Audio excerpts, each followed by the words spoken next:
This podcast is sponsored by nobody. Hey dudes, welcome to Splat from the Past, the only 80s themed horror sci-fi show where things can get totally radical. Now, I am so excited for today's show because I will be welcoming John Putch. John is the son of William Putch and Jean Stapleton. You all remember her as Edith Bunker on All in the Family, the classic controversial sitcom from the 70s, which John was on when he was a little kid. And he's been in so many great things. Oh my God, cult classics, Jaws 3D, The Sure Thing celebrating its 40th anniversary. You all know I love that movie. He got to star in a movie called Impure Thoughts. He was in Welcome to 18. He did a horror movie called Curfew. He had a hilarious role as an asshole cop in Men at Work. Him and Tommy Hinckley end up getting chained, handcuffed together, half naked on a merry-go-round. So funny. And he's guest starred on everything from Family Ties to Seinfeld. He had a recurring role on One Day at a Time back in the 70s and 80s as Bob. And God, he's done so much great work, and he's also directed a lot of things, including the 2005 Poseidon Adventure remake for TV. He's done all this great work, and it's going to be great to have him on today. I can't wait. This is the last show for July. It's been a fantastic month. I celebrated 2,400 interviews this month. Go listen to my 2,400th interview with Lucy Arnaz. That was a total mind blower. So yeah, here is my interview with John Putch.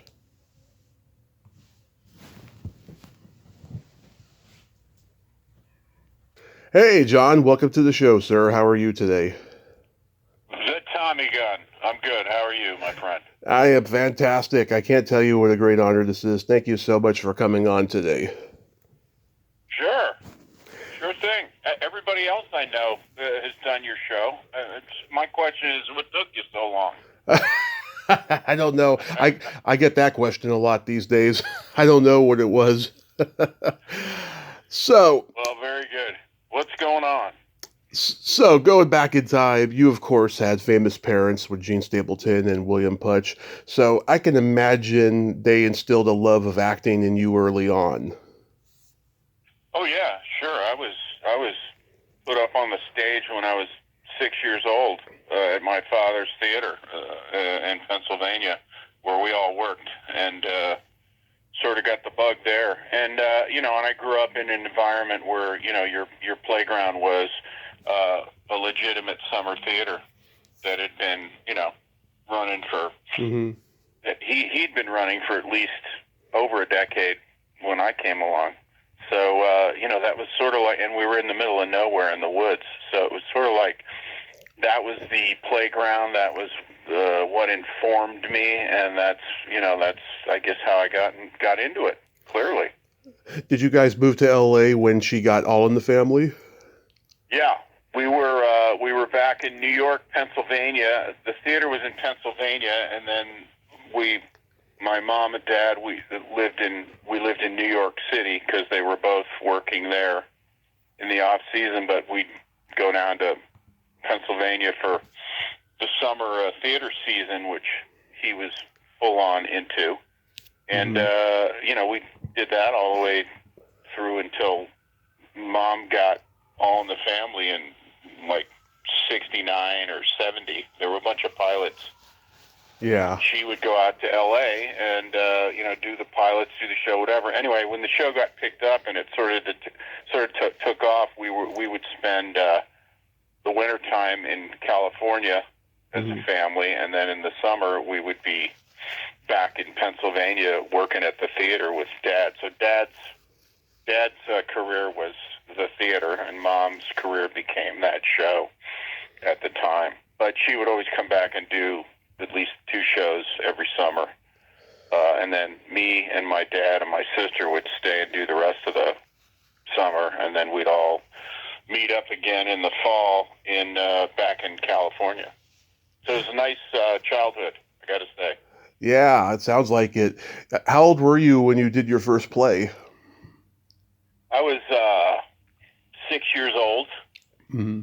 and the play was Showboat. It was a musical, and I was in the chorus, and I had a little, I was an extra basically on stage in a couple of the big numbers where they had townspeople, Yeah. and that was my first show. And did you start doing commercials early on once you got to LA? Well, when we got to LA, I had done a bunch of plays at that point. I was maybe, I don't know, 12, 11 or 12 or whatever it was. And I had worked at this theater, the Totem Pole Playhouse. So I was, kind of knew how to play a part. And my first job was they got me, I was in Mom's dressing room and at All in the Family after a taping. Hmm. And it's all very lively after those tapings. And the casting director walks by the door and says, "Hey, how'd you like to read for a Boy Scout in next week's show?" Hmm. And I looked at my mom, and she's nods, of course. And so I read for this 2-line part as a chubby Boy Scout who reprimands Archie for hanging the flag wrong on his door Hmm. when he was trying to cover a swastika that somebody painted on his door. And the episode's called Archie is Branded. Anyway, so I got my first TV gig that way, and it was pretty scary. And I didn't do much as a kid. Hmm. It wasn't until I was in high school, junior high and high school, that I actually started auditioning for things. And that's when I got One Day at a Time, which was Right. also an inside job because Norman Lear knew me, and Right. I read for that part as well. But at least I got the part. And then they kept expanding my role. So in high school, I was doing One Day at a Time, and growing up and doing theater back east. And then it wasn't until I was in college that my classmate, who is Michelle Green, you might know Michelle. Love Michelle Green. I love her Yeah, like crazy. We used to carpool to USC together. I would pick her up in Brentwood and drive her to school every morning, and she got me my commercial agent. So she says, you should be doing, do you want to do commercials? I go, yeah. So she introduced me to her commercial agent, and I got a couple commercials, and that was the easiest jobs ever, is getting those, because you didn't have to say anything. You just had to show up and do something. And so out of college, I was working as an actor all through the 80s, doing commercials and whatever else I could get. Yep. I gotta say, my earliest memory of your mom, way before I ever saw All in the Family, was when she did Shelley Duvall's Fairy Tale Theater and Mother Goose's Rock and Rhyme. Mm-hmm. Yeah, I watched Mm-hmm. all of those religiously growing up. I could still quote them all. Was she close friends with Shelley? Yes, she loved Shelley, and Shelley loved her, and they had a great uh, collaboration on that show. Mom was always so pleased to do that show for her, and I think she did a few of them. Hmm. And because she did both of those, I think they were Yeah. Shelley. So yeah, she loved her. She was always talked so fondly and warmly of her. Yeah, she was great as the fairy godmother in Cinderella, and Oh sure, yeah, the giant's wife yeah. in Jack and the Beanstalk, and then as Mother Sure, Goose. that's right. Yeah, Yeah, good memory I love for those. those. I love those roles. Yeah.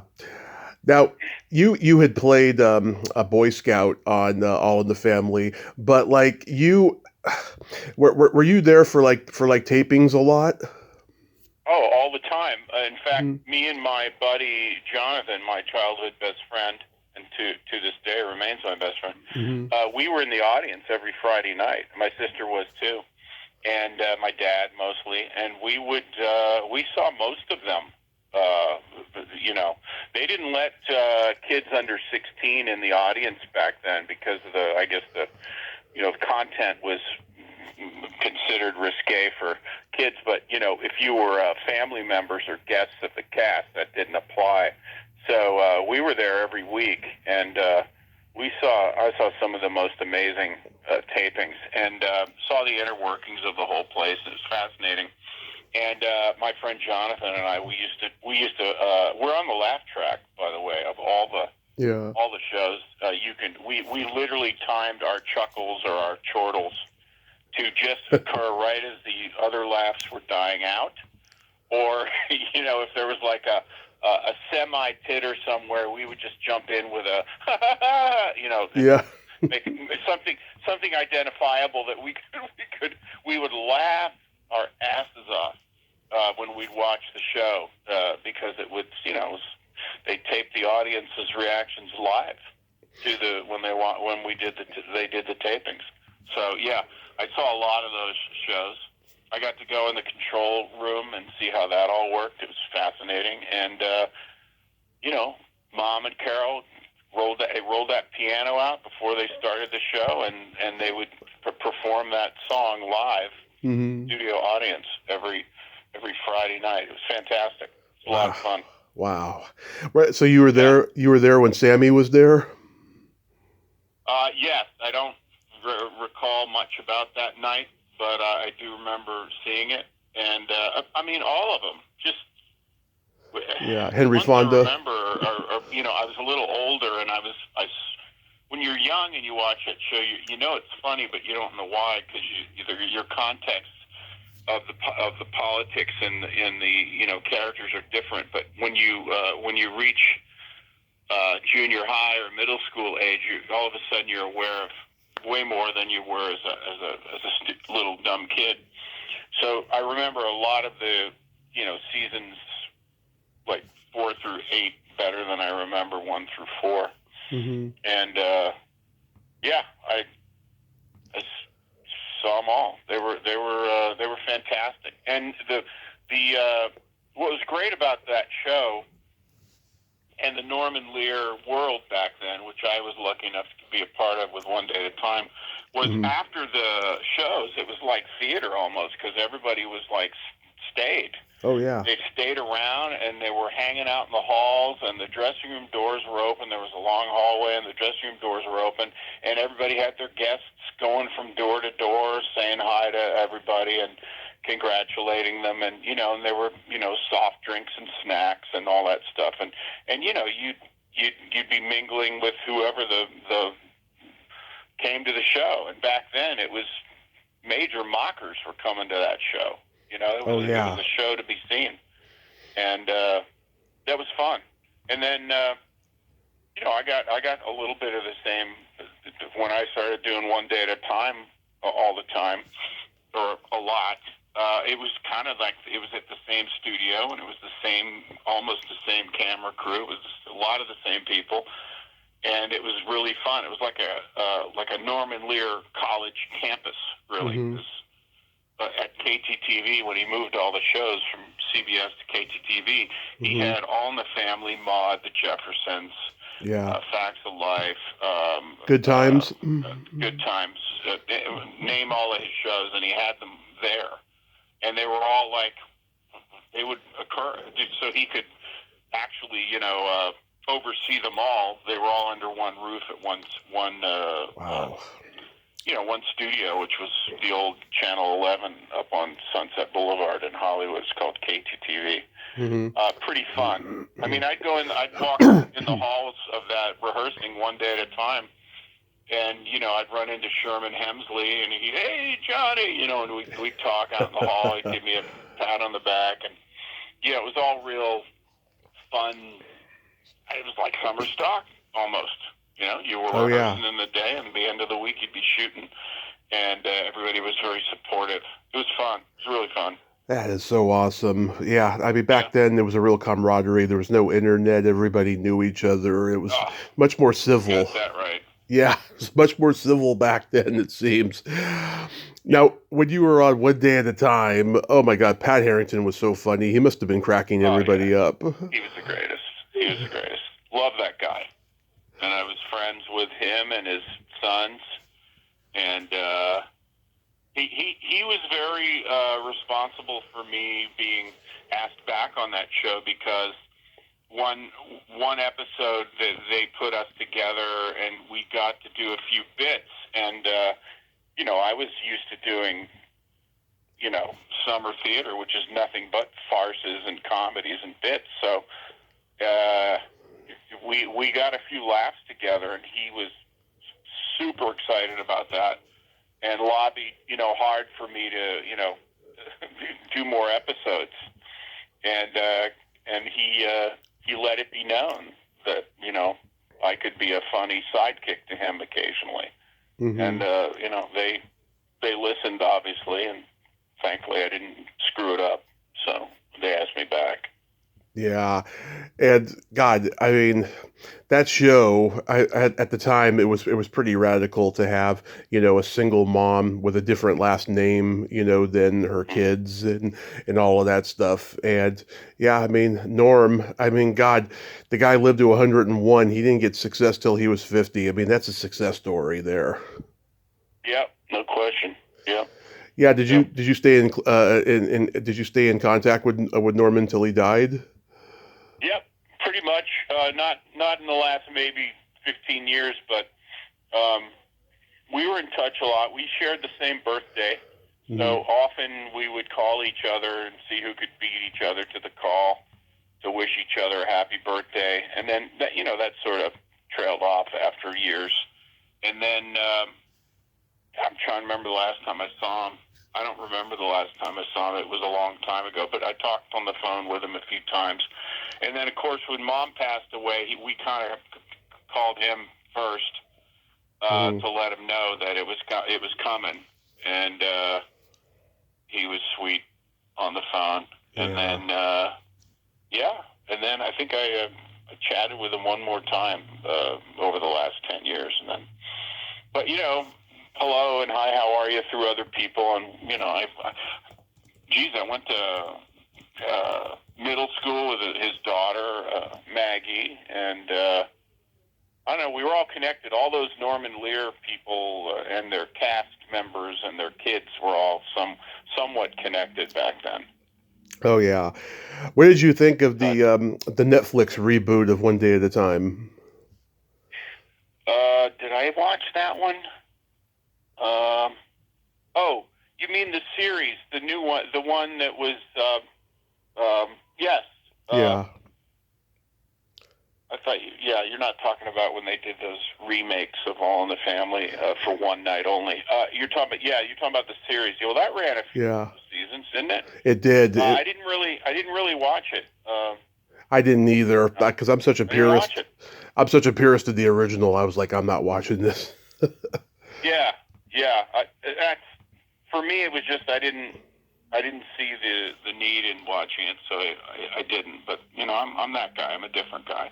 The reboots though they did one of Maude and they did one of All in the Family, and I didn't care for those at all. I thought that was a big misfire. Again, Mr. Kimmel and Norman. I thought that was a pretty big misfire. Again, I didn't want to watch them because I'm such a purist of the originals. Yeah, agree. In 1980, the right thing. Right. In 1981, you and your mom do a very heavy TV movie called Angel Dusted. That must have been, God, a hard job to do, but it must have been great to work with your mom. Oh, it was a huge deal for me because, I played the lead kid. That was fun. I think I had to jump through a lot of hoops to get that part. And I actually had to be a decent actor to do it, but I'm sure they were thinking of hey, let's get her son. We can get her if we can get her son in the movie, because that's the way we think when we cast nowadays. I would only know this because I'm a director and I know how it works now, but but it sure was fun, and I learned a lot, and I made a lot of friends.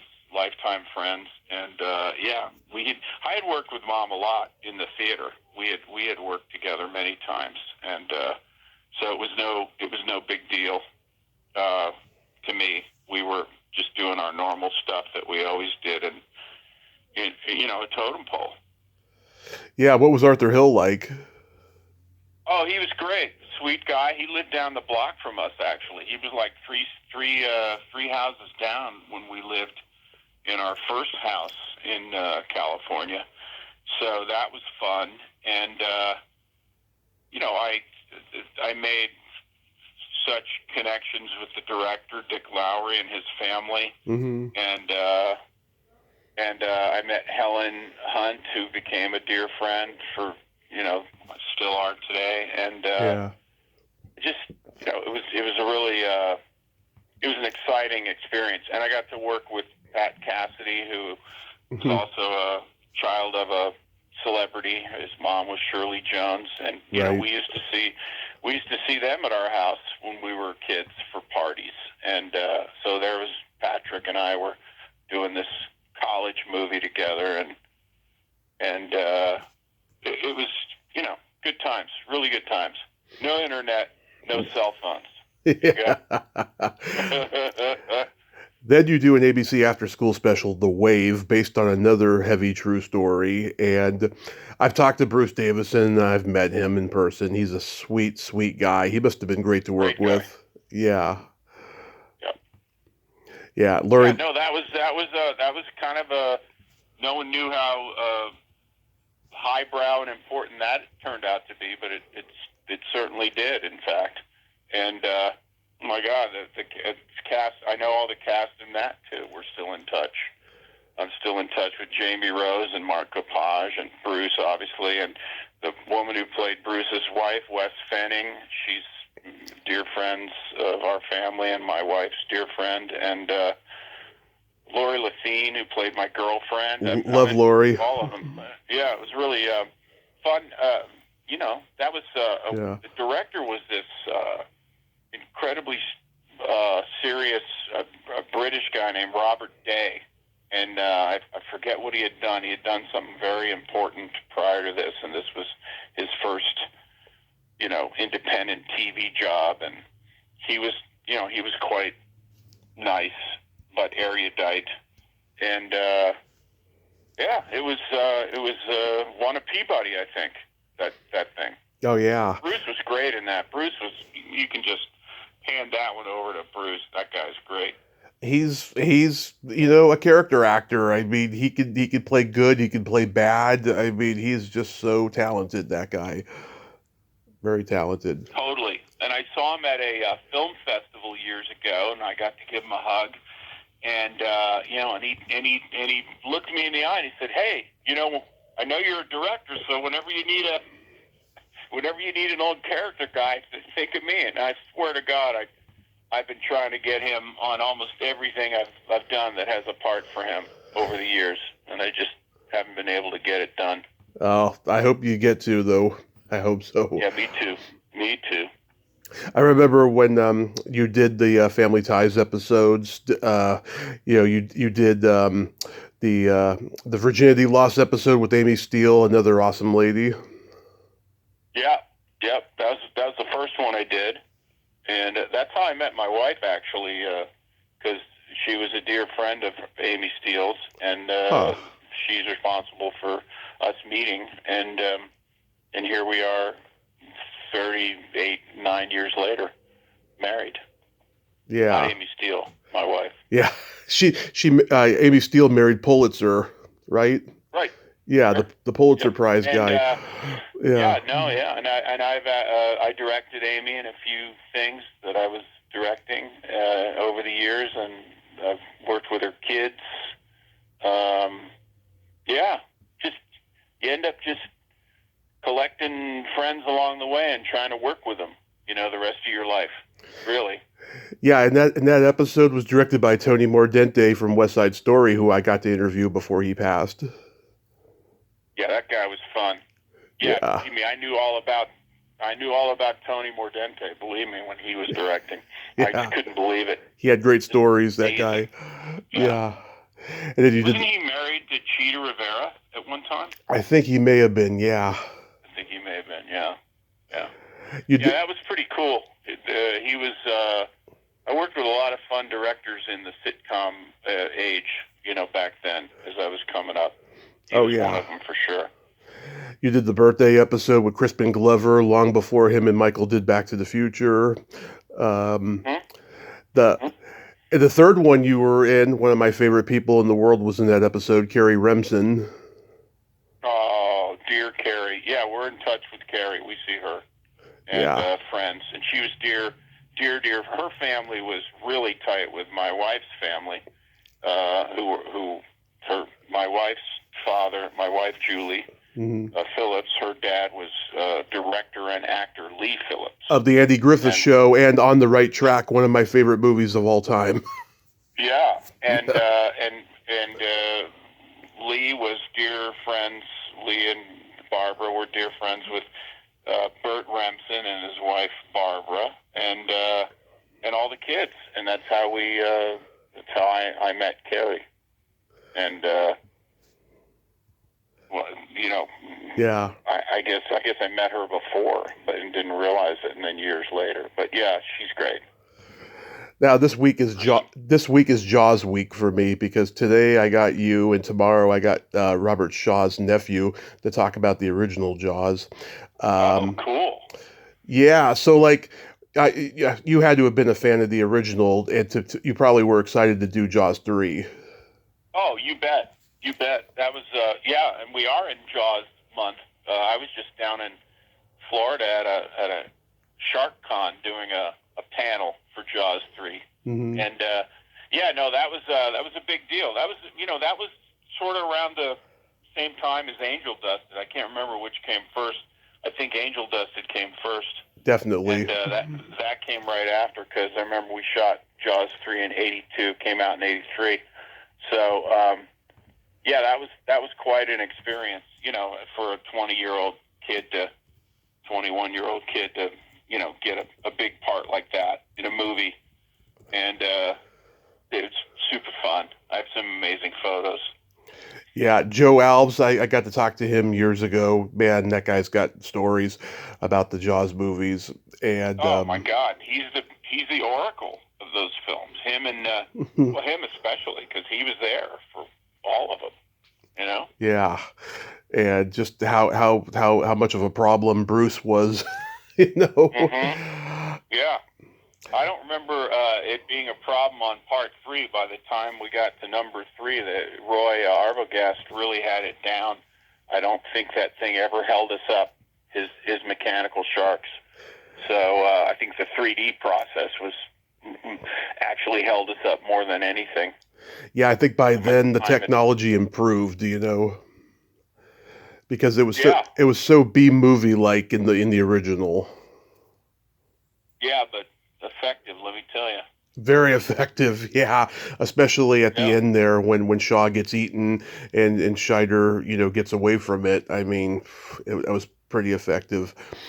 Leah Thompson, oh my God, the first celebrity I ever met at a convention. She is a total sweetheart, and I envy you in that scene where you two are, making out in the ocean, and then they pretend to be the police to screw with both of you. Yeah, my least favorite moment as a young actor, because I had to be topless and in my underwear, and it's just not something I was comfortable with ever, and never have been ever since. But yeah, we had a good time. Yeah. What was Bess Armstrong like to work with? Love her. Still in touch. Mm-hmm. Sweetest. Everybody was real friendly on that. Everyone got along. And, Dennis was like a brother to me. He was so warm and welcoming. And Lou was amazing. Yeah. He had just done An Officer and a Gentleman. Yeah, he had just come off that. So I would get a great deal of fun out of asking him to do the "Don't you eyeball me, boy" line. He would to do that, and for me, just to make me laugh.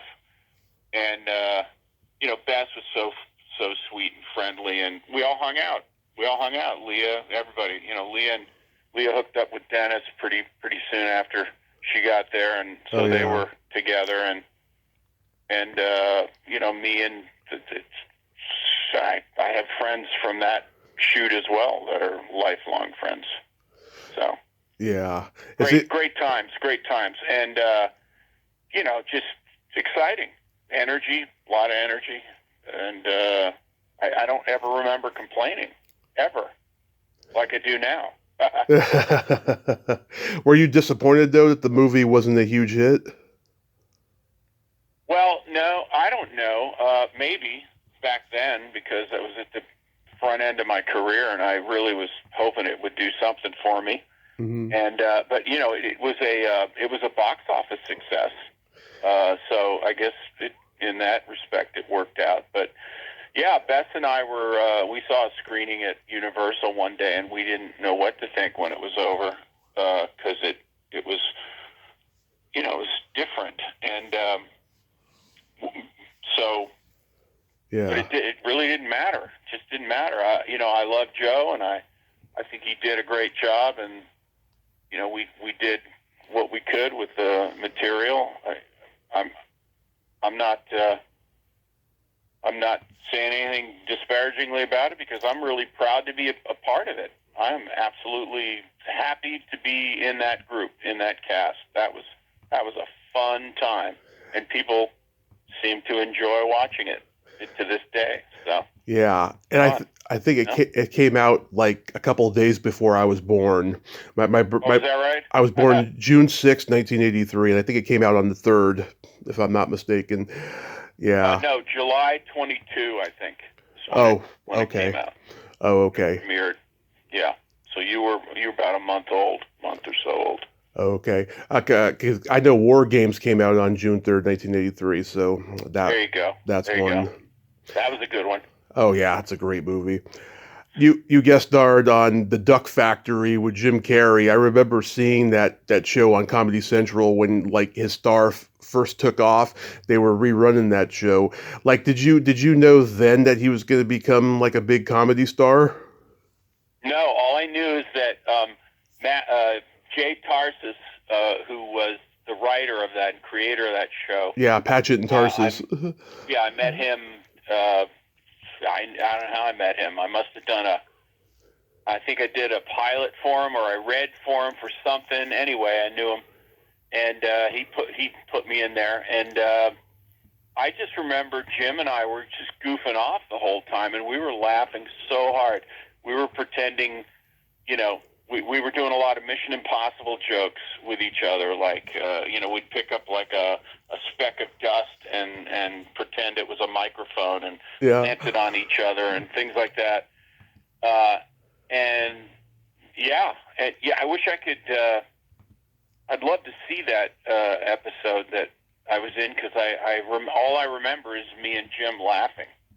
And I always felt so fondly about him. And then, of course, when Ace Ventura came out, I was like, are you kidding me? This guy is a riot. And then, and time goes by, and I'm sure he would never remember me. But good guy. At the time, we were laughing. That's all I remember. Oh, yeah. And the wonderful Teresa Ganzel. She was Johnny Carson's tea time girl back then. Of course, yeah. Love her.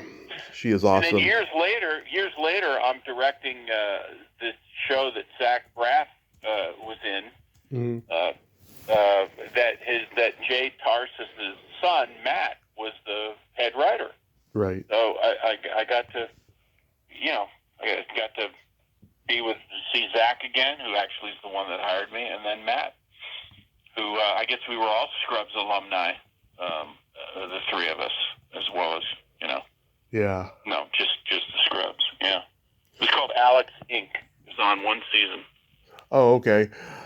You were in one of my favorite teen comedies of all time, The Sure Thing. Can you believe it's been 40 years? No. Unbelievable. That was a funny movie. That was Rob Reiner. Yep. Yeah. Meathead. Got to work with Rob. I mean, I'd known him before, obviously, because I'd been at All in the Families and stuff. So yeah. So it was fun. It was fun to see the story. What I remember of that movie is it's the only movie I was ever in where I was in one of my lines of dialogue was in the trailer, and I thought that was a huge, huge deal. An accomplishment to be in the trailer of a movie, Yeah. But I remember Johnny Cusack, who was just starting out, really. I mean, I think he'd done one thing, and one of those smaller parts in one of the John Hughes movies, and he was literally trying stuff, to be funny with Rob, and Rob is.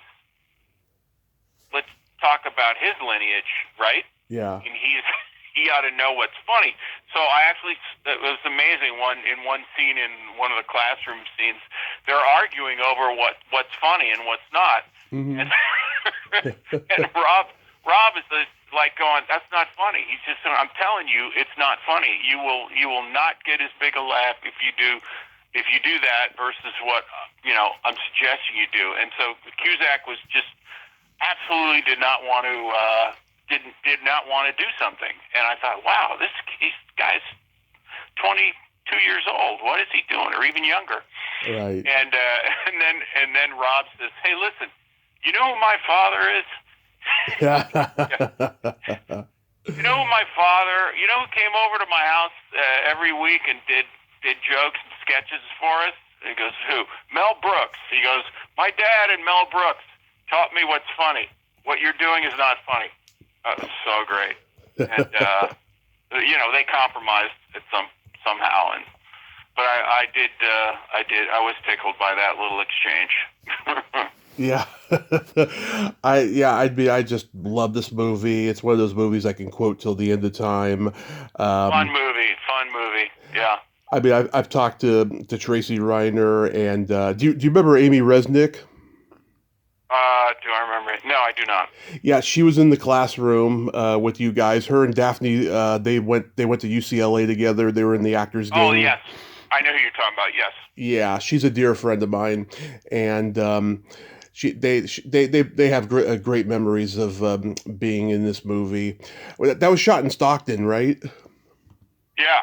Well, Yeah. The college stuff was. I don't know where else they did the other stuff, but yeah. Yeah. Grew up in Stockton, and I remember Tracy. She was there too, and I think and got to hang out with Daphne, and she was friends with Helen Hunt, and that's so I knew her through. I think I knew her through Helen before I got the film, and what else? Yeah. Yeah, it was Stockton. It was fun. Yeah, I've gotten to interview that whole crew of Actors Gang people, like Cameron Dye and Lance Guest and Carrie Noonan, and God, a lot of them, and they're all such great people. They've been very good to me. Was Lance in that film as well? I forgot. No, but they were all part of that UCLA Actors Gang. Oh yeah. That's funny. I know all of them and have worked with them as well. That's funny. Yep, they're all funny. Great. It was so different than coming up because there were far less people. I don't know. I guess it's different now, but for some reason there was just the pool of talent in certain age groups and types was one that you could keep track of.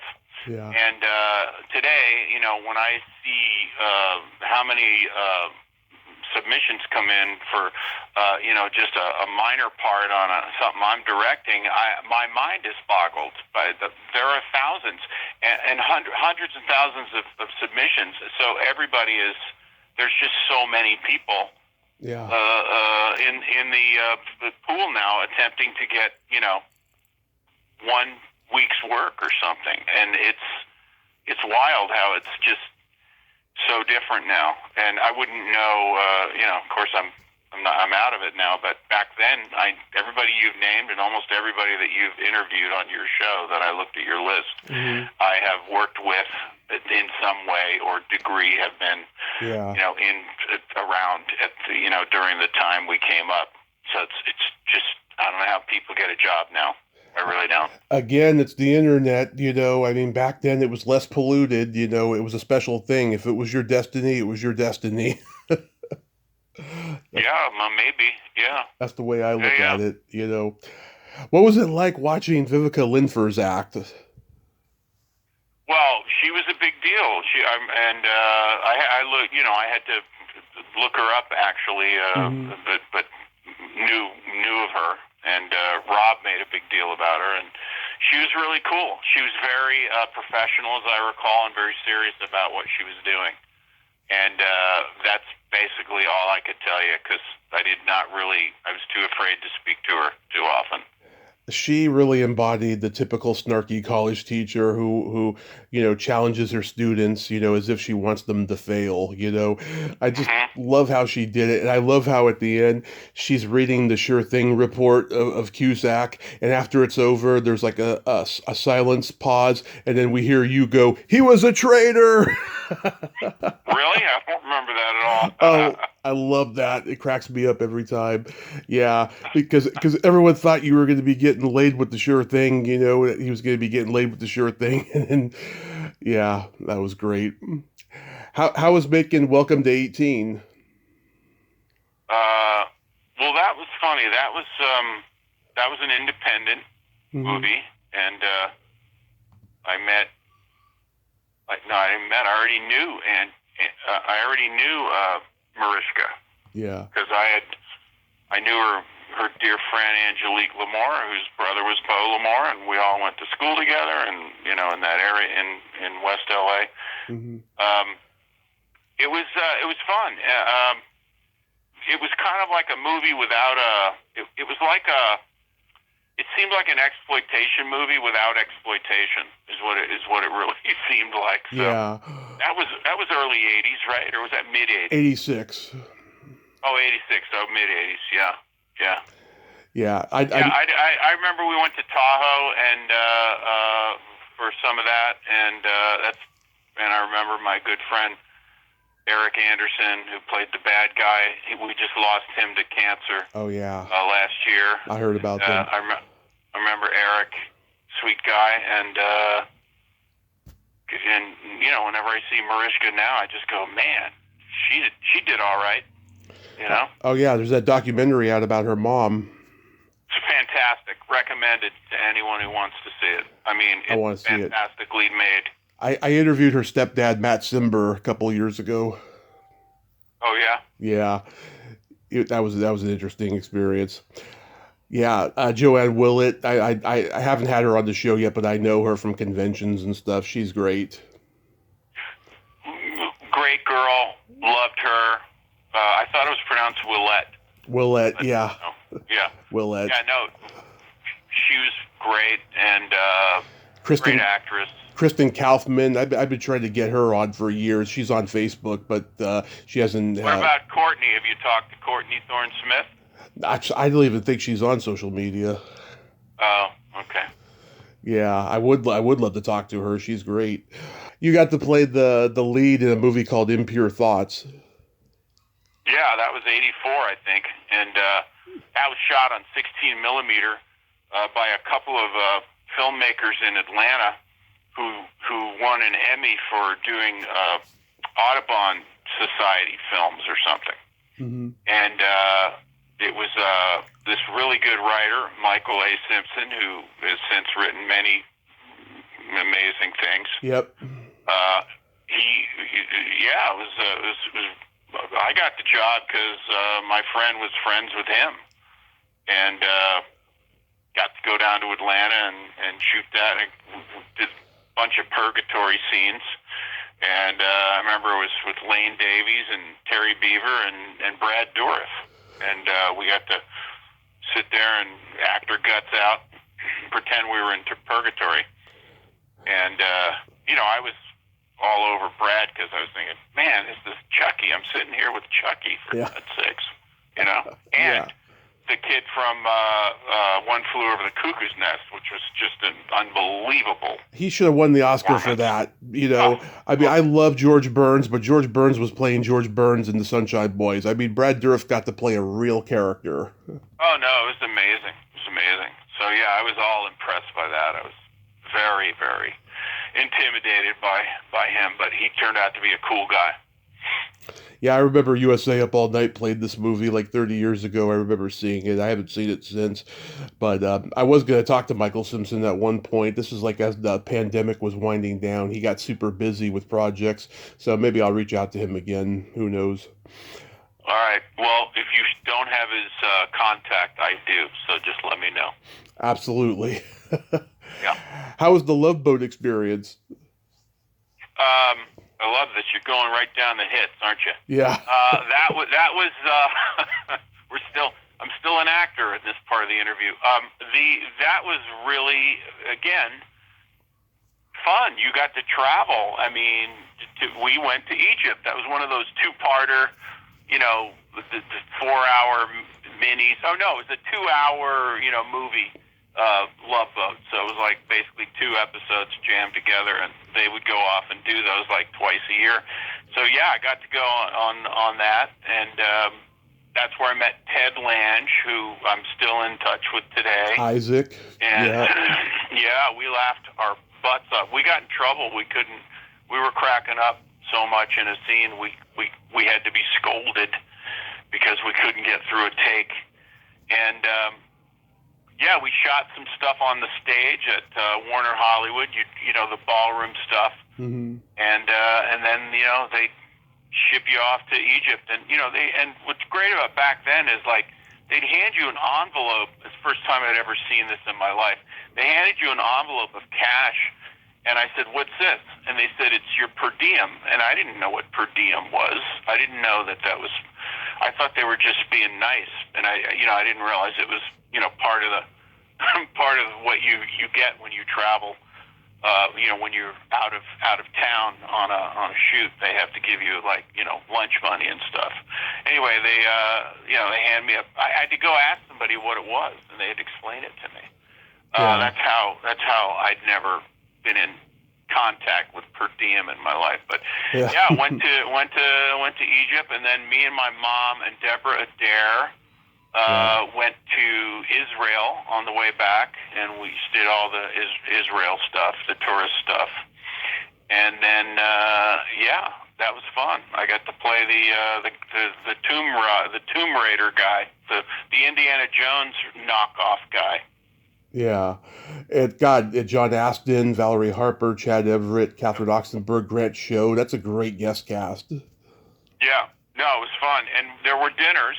So you got to sit at a dinner.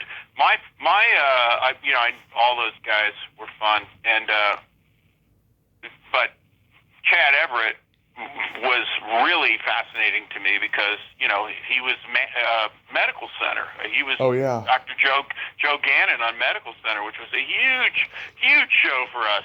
Oh yeah, the Putch house, the Putch family. We loved that show, and so there was Chad, and I wish if it were today, I wouldn't leave these people alone. I'd be asking them everything, Oh yeah. And but then you're just you're a colleague, and you don't want to bother them with asking them to tell you stories and stuff. And Valerie we knew because all those Emmy winners of the time, Mom and Mary and Valerie and B. Arthur, and all those same women were always at the Emmys being nominated at the same time. And they all knew each other. So there was Valerie. It was like you being with an old friend. And so there was sort of no real strangers. John Astin, I went to school with his son, Alan, at Uni High in West L.A., so we had that in common. And yeah, it was pretty fun. And Jill Whalen, we had a great time. We were the same age, really, so we hung out a lot. And that's where I met Ted McGinley. Yep. That guy crap. Yeah, and then I ended up getting to direct him on a show up in Canada a few years back, and been in touch with him ever since. Good guy. Him and his wife are really funny actors. You did a very underrated horror movie called Curfew. Really underrated? Yeah. Nice. My wife basically produced that, or did produce it, and cast it. And so everybody in the film, with the exception of maybe 1 or 2 people, it's thanks to her. And that was one of those 3 not rich guys, but three guys that could cobble together about 30,000 or 40,000 each. Yeah. Make a movie and then sell it to New World Pictures and make your money. And yeah. So it was a fun shoot starring Wendell Wellman, who is a very famous screenwriter in Hollywood. He wrote a couple Clint Eastwood movies. Yep. And we're in touch. We're still in touch today. And Bobby Romanis, I love that guy.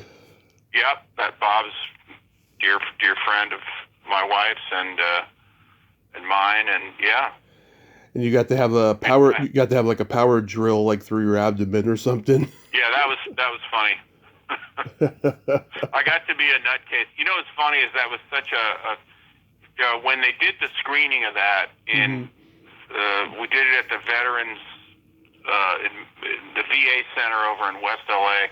There's a theater there, and they had the screening there because it was, I guess, so cheap. But everybody who came, they were all like friends of the cast and crew, and who weren't really horror movie people. So what was really funny is it's like we're having a screening. Everybody you know is in this film. Bob and Wendell and me, and people were like, "What are we watching?" There's a guy getting a drill. Drill through him. There's a crazy guy with sunglasses and a gun pointing it at people. It's like it was like a what was the movie, the Robert Blake movie, so famous that In Cold Blood. Yeah, it was like an In Cold Blood rip. Yeah.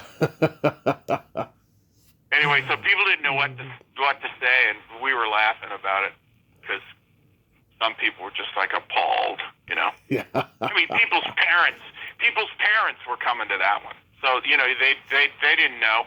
Yeah. That was the case back then. Yeah, it was pretty funny. I love Men at Work. I still think it's one of the funniest comedies to never be a huge hit. It is laugh out loud hilarious. Like, did you know Charlie and Emilio already? No, never met him. I just went in and read, and I was reading for one of the other garbage men that Cameron got. That Cameron and Jeff Blake were the two other garbage men. So they rotated us around. So we'd auditioned for the Cameron and Di and Jeffrey Blake part, and they'd move us around in pairs. And Tommy Hinckley and I ended up in a pair. And then they called and said, "Hey, do you want to play the cop?" And I said, "Of course I want to play the cop. It's like a way better idea." And so Tommy and I were the two policemen, and it was Tommy's idea to not have any dialogue, just be the guy that stood there and gave him the stink eye. Yeah. So whenever there was, he always backed me up. I had all this talking to do, and then he would pipe in with something, or whatever. Anyway, Tommy, he just said, "I shouldn't say anything. Let me just stink eye these guys the whole time." Yeah. So that was Tommy's idea, and Emilio thought that was really funny, and we had a good time. And Emilio let me add shit. The hand signals on the bike, that was mine. The bike's falling over behind us when we pull up, that was a piece of fishing line. That was an idea I threw in there, and they rigged it, and it turned out to be pretty funny. And Daryl playing the dead guy. Yeah, Daryl Larson is the dead guy. Yeah, he's a character, that guy. He told me Yeah. he told me it was the most challenging role he ever played. I was like, well, at least you didn't break your ribs like Terry Kaiser in Weekend at Bernie's. Oh, yeah. And all those guys, that was fun. It was cold as... I met... we had to shoot in the middle of the night down in Hermosa, and it was... And, of course, we're in our underwear again on the freaking merry-go-round, and, so cold. Yeah, I love it when you're like, "You're gonna swing for this, James. I shit you not." Yep. And then Keith David, he's like, "I don't know, boys. They look awfully damn sweet to me." I met him years ago at a convention. I told him how much I loved that movie, and he said that's his favorite role he ever played. Who? Who are you talking about? Keith David. Oh, Keith, of Yeah. course. Yeah, I loved him. He used to be walk around reciting Shakespeare Yeah. at lunch or singing Oklahoma Yeah. top of his lungs. And then one day years later, I'm walking in the Greenwich Village in New York, or down by Union Square or something. We're walking down the sidewalk, and as it happens in New York, you end up walking in groups with other people. And there, I look to my right, and there's Keith, and he's like the mayor. I mean, everybody who walks by, they're like shaking his hand, or they're like fist bumping him, or saying hi, how you doing, and everything. And I turned to him, I said, "Hey, Keith, it's Putch." He goes, "Oh," and he gave me a big hug. Yeah. I haven't seen him since. I love that guy. He's a great actor too. Really great actor. Very great actor. But yeah, he was really great in that. Now I want Mr. Sneaky Man and Mr. So-and-so to come out of I love how later when they're doing the showdown, Emilio's trying to quote that speech that he quotes to you and Hinckley, and I just love Sheen's reaction of like, what the hell are you talking about? Yeah. And then the kid, the pizza guy, was Dean Cameron. He's a good friend of mine. I have lunch with him a couple times a year. I've been trying to get him on since day one, but the guy can't respond to message without sarcasm. Well, that's him, though. That's him. That I get the same response. Yeah. So I'll help you. He should do your show. Come on. Yeah, I love the guy. He's a funny guy. I take one look at him and I start laughing. He's a funny guy. I love that guy. Yeah. Well, I get you his info if you need it, but or I'll just tell him he should consider having a chat with you. I'm sure yeah, that was a fun movie. Fun. They're all fun. I'm sure you get recognized all the time for Seinfeld. Yeah, it's funny. Seinfeld and Jaws 3D and Star Trek: The Next Generation are the top three most recognized, Men at Work too. But I signed the most autographs for those three. Yeah. Jaws 3D, Seinfeld, and Next Generation. Those are the three major. I still get fan mail for to this day. It's just astonishing to me. I did stand up for 10 years. I can attest that people, come up to you and say, where do you get your material from? I mean, you embodied like the ordinary, like comedy fan to a T in this episode. Yeah. It's funny. So what made you... Gary was fun. What made you want to start directing? My dad handed me a movie camera when I was, maybe 12, and said, "Here, go make some movies and show them to me on the weekends."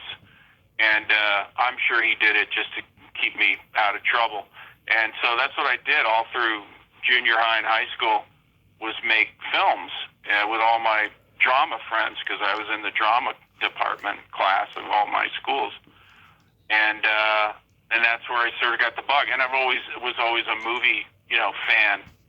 And so that's what started. And he was a director himself. He directed theater only, and I worked with him a lot in shows that he directed me in. And I don't know. But I really liked films. So, so when I guess I was a young amateur filmmaker. I have scads of Super 8 movies that I made, some with sound, some full-on production value stuff, just epic stuff.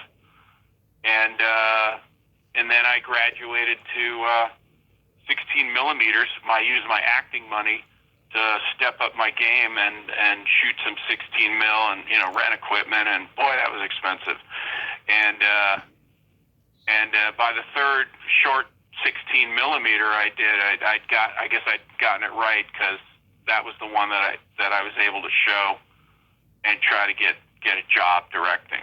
And so That's how I got going. I got going by doing, low budget B movies, Roger Corman style, for the great Andrew Stevens, who was an actor that you might have heard of. Yep, 10 to Midnight and Massacre at Central High. Yep. Mm-hmm.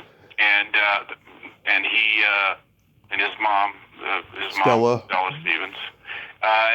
Anyway, he gave me my first film to direct in 1994, a kids movie, and then he kept hiring me. So he got me a catalog of different kinds of movies. They were all features. They were all direct to video. They were all B. But I got to work with some amazing, people. And by the time 3 or 4 years later, I had an action movie, a science fiction, a couple of kids movies, comedies, etc. And I was able. That's what I used to try to break into TV. It took 10 years to break into TV. Wow. Yeah. It took from 85 to 95 to break into TV. I remember 20 years ago, long before I ever knew I wanted to interview people, I sent an email to Ed Begley Jr., and I asked him, what's Waiting to Act? And he said, I've never seen it. I don't even know if it ever got released. Sure. That was my first short film. Yeah. And, Ed was in it. And he was in a scene with my friend Mary McDonough from the Waltons. Oh, yes. And if you haven't spoken to Mary, you should. She's a great interview. I've talked to Judy Norton from the Waltons, but not her. Yeah. Yeah. Well, I'll have to put you in touch. But okay. Yeah. So her and Ed were in a Trivial Pursuit scene with Dana Hill and John Walmsley and a couple others. And then just this last summer, I was directing Ed in a Hallmark movie called Holiday Touchdown, a Chiefs love story. We shot in Kansas City with the Chiefs, and I got Mary in the cast as well because I try to get my people. And they had a great reunion, Mary and him, and we took pictures. And I pulled up a photo of them, a screen grab of them in Waiting to Act, and put them in the same position. And I ran a Facebook post about it, and it was all very fun. And they got to see each other again. But Ed was hilarious in that movie. Oh, he's hilarious in everything. My film, yeah. Yeah, he's just a natural comic genius, Ed Begley. Yeah, great guy. I can't believe he remembered me, but he did. I mean, he was foggy about, the shooting of it in my apartment in Brentwood, but he did remember doing it with Mary, and I had to remind him he's playing Trivial Pursuit. That guy knows everybody. He's like the mayor of L.A. Yep. True. Very true. Yeah, the only thing you've directed that I'm truly familiar with is the remake of the Poseidon Adventure. But what are some of your favorite things you've directed? Well, I'm as a television director, if you do episode, you jump from show to show, and I did 118 episodes of TV in my career, and during that time, I would make independent films. So my favorite movies that I've made, which no one's ever seen, are my own personal films. I made a trilogy called the Route 30 Trilogy, three independent movies. I've heard of comedies. Those. Yeah. Yeah, and I made my last one was called The Father and the Bear, which was a drama that took place at my dad's theater that I grew up at. So those are my favorites, but I've made a few. There was a movie called Bachelor Man I directed years ago. Hilarious film with David DeLuise and Missy Pyle. That was a fun movie. These are all independents. Yeah. The Poseidon was a different. That started out could have been great, but the executive producer got a hold of it and destroyed it in the edit. Yeah. So I can't look on that with much affection, but I gave it my all. I literally left it all on the screen in that movie. I worked so hard on that, and then to see it, just destroyed at the end was tough for me. But it was a good experience. Got to go to South Africa and pretend to be doing a big movie, which we were, I guess. Yeah. But couple of TV movies I enjoyed, but mostly the independent movies were the most enjoyable. I made one that my wife produced called Valerie Flake, which took us to Sundance Film Festival in 1999. That movie really legitimized me as a director because we got the whole Sundance Film Festival treatment, and it was a good movie, and so that's kind of a favorite because it was, again, kind of made right out of, we made it ourselves. It wasn't someone else footing the bill. So, but otherwise, journeyman, TV guy. That's kind of what I've been known for. Pleasant, efficient, good with comedy, no nonsense, and I don't use the word artiste, so let's put it that way. Yeah. Do you have anything upcoming you can mention? No, got nothing upcoming. But you can go to my website, putchfilms.com, PUTCH, and there's an inordinate amount of information about what I've been doing and where I come from, and where you can see some of my stuff. And if you want to learn a little bit more about me, better than Googling because it's all there on my website. Yeah. I wanted to let you know Jordana Capra says hi. Oh, I love Jordana Capra. How is she? She is you great. Friend of yours? Oh yes, I reached out to her years ago, and we became buddies, instantly and stuff. We both have a very macabre sense of humor and everything. So, yeah, we get along great. She told me that she'd worked with you on like commercials and stuff. Yep. She was always great and a striking woman, I must say, a striking woman. Yes, a very special lady. Sweet lady, and please give her a giant hug for me. I certainly will. And I thank you so much for coming on today, John. This has been fantastic. No problem, Tommy. Honored to be here. Now, you email me separately if you need anybody's contact that we talked about here today, and I will put you in touch. That would be fantastic. Fantastic. All right, buddy. Enjoy the rest of your summer and be safe out there, and hopefully you'll have something going on soon. Yeah, well, it's okay. I'm enjoying the time. Something will come up. Enjoy the time, man. Something will come up one of these days. But anyway, thanks for the time. It was fun. Yep. Have a great day. All right. Bye-bye. Bye-bye. Well, there you have it. John Putch. Ain't he a cool dude? Oh, my God. What a mensch he is. Oh, my God. I enjoyed that conversation. He is just a down-to-earth, stand-up guy and just a real mensch. I can't believe how awesome that conversation turned out. I love talking to John. And yes, I will take him up on the offer of getting some people on here. Hopefully it'll happen. God, I got to get Dean Cameron on here. A lot of my persona in the beginning of the podcast came from him in summer school, and hopefully I can get Dean Cameron finally. Well, until next time, this is Tommy Throwback Kovac saying there's no shame in living in the past because the present sucks. Later, dudes.